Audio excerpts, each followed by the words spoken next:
Antan.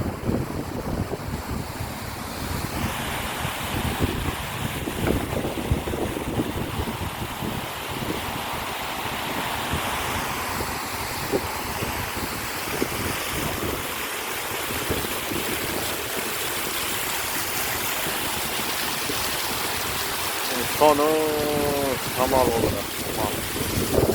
Samal.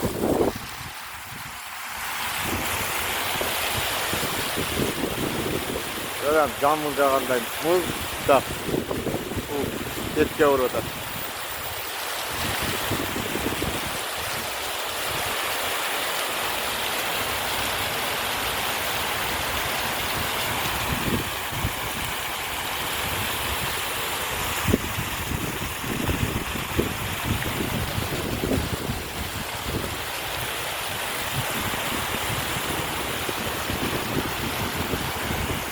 Zaten camura çok su uçutat.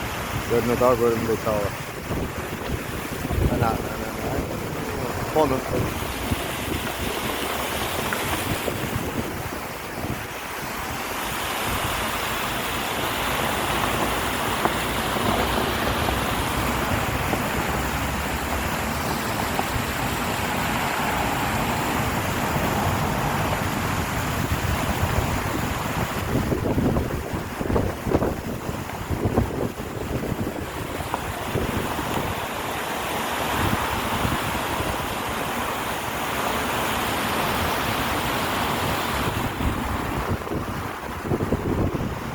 Gittim ben baştan topraktım öyle gittim.